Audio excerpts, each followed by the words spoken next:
नमस्कार। आप देख रहे हैं युवा हित और ये मेरे साथ में युवा समाज में जुड़ रहे हैं आयुष कुमार जी, जो छात्र जदयू से हैं। आपका हार्दिक अभिनंदन है हमारे शो में। धन्यवाद। आपके सारे दर्शक को भी बहुत बहुत धन्यवाद। आयुष जी, मैं इस बार की जो बिहार विधानसभा चुनाव है, आप युवा हैं, युवाओं की भागीदारी बढ़ी है सर, लेकिन प्रतिनिधित्व जो होना चाहिए विधानसभा में जाकर जो प्रतिनिधित्व करना चाहिए उसकी भागीदारी सर बढ़ नहीं रही है पिछले कुछ सालों से। तो क्या देखा जाए सर, युवाओं को सिर्फ एक पार्टी का झंडा धोने के लिए रखा जाता है या उनकी भागीदारी को भी बढ़ाया जाएगा? नहीं, देखिए, हमारी सरकार जो हमारे माननीय मुख्यमंत्री नीतीश कुमार जी ने युवाओं के लिए बहुत काम किया है जी। लेकिन हम ये बता दें कि हमें वैसे युवा नहीं चाहिए जिन पे कि 420 का मुकदमा दर्ज हो। ये देखिए कि आपके सामने है कि कितनी बड़ी शर्म की बात है बिहार के लिए कि देश में पहला ऐसा विपक्ष का नेता होगा जिसके ऊपर 420 का मुकदमा दर्ज है। 26 साल की उम्र में 26 प्रॉपर्टी जमा की है। तो हमें ऐसे युवा नहीं चाहिए। लेकिन माननीय मुख्यमंत्री जी ने छात्रों और युवाओं के लिए बहुत काम किया है।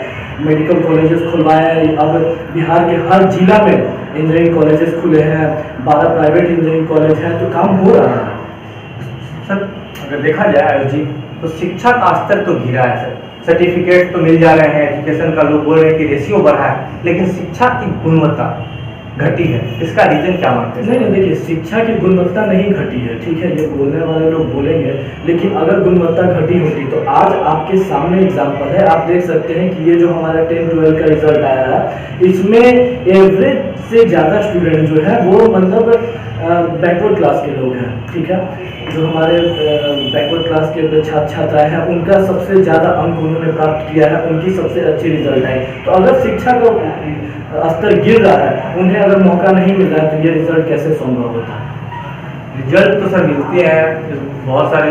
अगर मैं बात करूँ तो एवरेज मार्किंग भी हुई है, इसमें कोई दो राय नहीं है सर। लेकिन सर, क्या बेरोजगारी, युवाओं की भागीदारी, शिक्षा की स्तर, ये 3 विषय जो है इस बार के चुनाव में अहम मुद्दा रहेगा सर। तो इन 3 विषयों पे आपकी सरकार क्या किया है, प्रकाश करें। देखिए, शिक्षा के क्षेत्र में तो काम बहुत हुआ है। 2004 में जो हमारे राज्य का कुल बजट था उससे 1.5 गुना, ठीक है, हमारा अभी सिर्फ शिक्षा का बजट है। तो ये बहुत बड़ी बात है अपने में। अगर आप इस पर गौर करें तो बहुत बड़ी बात है कि कुल बजट का 1.5 गुना बजट सिर्फ शिक्षा के लिए रखा गया है। ये काम हमारे माननीय मुख्यमंत्री नीतीश कुमार जी ने किया है। रोजगार पे आप बोल रहे हैं, तो रोजगार पे देखिए बहुत सारी फैक्ट्रियां भी खुल रही हैं। वाटरिंग प्लांट अभी हाल में खुला है। ये जो हमारा पुल बन रहा है, रोड बन रहा है, तो इसमें भी जो काम करने के लिए लोग आ रहे हैं, तो ये थोड़ी विदेशों से आ रहे हैं, ये हमारे ही लोग हैं। अगर डेवलपमेंट हो रहा है, डेवलपमेंट में भी जो लोग काम करने का जिनको मौका मिल रहा है, तो वो भी हमारे ही लोग हैं। तो रोजगार तो मिल ही रहा है। रोजगार मिल रहा है सर, लेकिन पलायन रुक नहीं रहा है। आपकी सरकार बोलती है कि रोजगार मिल रहा है, तो पलायन आखिर रुक क्यों नहीं रहा है सर? जो रिट्रीट है आना, और फिर अभी वर्तमान में कोरोना काल में इतने लोग आए बिहार में बाहरों से, अगर स्टेशनों पे जाकर देखा जाए तो उतने ही लोग जाने के लिए तैयार हैं। तो ये रुक क्यों नहीं रही सर? जो पलायन आ रहे हैं वो बिहार में ही क्यों नहीं रह पा रहे हैं सर? इसका वास्तविक रीजन क्या है? देखिए, सबसे पहले तो आपको इस चीज़ पे ध्यान देना होगा कि कोरोना काल में जो भी लोग बाहर से आए, ठीक है, पैदल चल के आए या ट्रेनों से आए, जैसे भी आए, तो सबसे बड़ा रीज़न ये था कि उन राज्यों में डर का माहौल बनाया गया कि नहीं, आप नहीं जाइएगा, यहाँ पे कुछ हो जाएगा, आपको कोई देखने वाला नहीं होगा, आपको कोई पूछेगा नहीं। तो डर का माहौल बनाया गया, उन्हें उनके राज्य से, उस राज्य से भगाया गया। और सबसे पहली बात कि प्रवासी शब्द का इस्तेमाल हम नहीं करते हैं, ठीक है। हमारा देश है भारत, यहाँ पे सबको किसी भी राज्य में कहीं भी आने जाने सब जगह की आज़ादी है, ठीक है। कोई भी जहाँ चाहे वहाँ जाके काम कर सकता है, जहाँ चाहे वहाँ जाके रह सकता है। तो कोई प्रवासी नहीं है, भारत देश हमारा, हम कहीं भी जाके रह सकते। लेकिन कोरोना काल में जो भी लोग आए, आप उनसे सवाल पूछेगा तो उन्हें इस बात की चिंता नहीं थी कि हमारे घर वाले ठीक से रह रहे होंगे कि नहीं, ठीक से खा पी रहे होंगे कि नहीं। उन्हें बस इस बात की चिंता थी कि हम घर जाएंगे तो वहाँ आराम से रहेंगे, वहाँ सुख से रहेंगे अपने परिवार के बीच में। उन्हें और अपने परिवार की चिंता नहीं थी और किसी बात की चिंता नहीं थी। वरना आप यही देख लीजिए कि पिछले 15 साल के शासनकाल में क्या यही कोरोना का समय आता तो क्या आप लॉकडाउन के समय घर में रह सकते थे? ना बिजली थी ना बत्ती थी, कैसे रहते? घर में आप रह नहीं पाते। क्या लॉकडाउन सही से होता? लॉकडाउन में आप घर में नहीं रह पाते। यही 2 बजे रात में गाजीपुर स्टेशन छोड़ करके क्या आप आरा बेटा आप जा सकते थे? नहीं जा सकते थे, क्योंकि लूटपाट होता था, वही 15 साल के शासनकाल।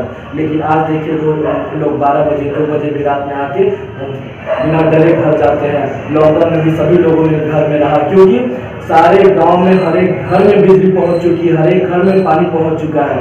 ये काम हमारे माननीय मुख्यमंत्री नीतीश कुमार जी ने किया है।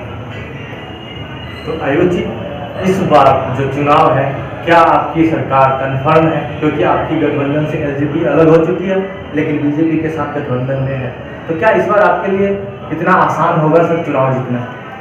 देखिए, चुनाव जीतना तो आसान हो गए, चुनाव तो हम जीत ही गए हैं। ये जो लंपट की राजनीति करते हैं या आरजेडी वाले, ये लंपट लोग हैं, ठीक है, इनसे हम नहीं डरते हैं। ये तो कहीं गिनती में भी नहीं है, इनको जितना उछलना है उछल ले। लेकिन राजनीति पे में साफ 0% टॉलरेंस पे काम करने वाले हमारे माननीय मुख्यमंत्री नीतीश कुमार जी हैं। आप देखिए कि अभी इस बार सबसे बड़ी बात है, ये गौर करने वाली बात है कि इस बार जदयू ने, माननीय मुख्यमंत्री नीतीश कुमार जी ने एक भी क्रिमिनल को, एक भी दागी को टिकट नहीं दिया है। आपके सामने साफ एग्जाम्पल है कि मोकामा में एक बाहुबली के खिलाफ सामने एक स्वच्छ छवि के आदमी को टिकट दिया गया है। जी, तो दर्शकों, अभी हमारे साथ आयुष जी जुड़े थे, जो छात्र हैं, छात्र नेता हैं। अब देखना यह दिलचस्प हो पाएगा कि क्या बिहार को यह चुनाव में जो दावे किए जा रहे हैं कि हम रोजगार देंगे, अब तो चुनाव जीतने के बाद ही दावे पूरे हो पाते हैं या वादे पूरे ना हो पाए, ये भी अलग बात है। आप तो देखते ही हैं। बने रहिए भाई, बहुत बहुत धन्यवाद आयुष जी आपका।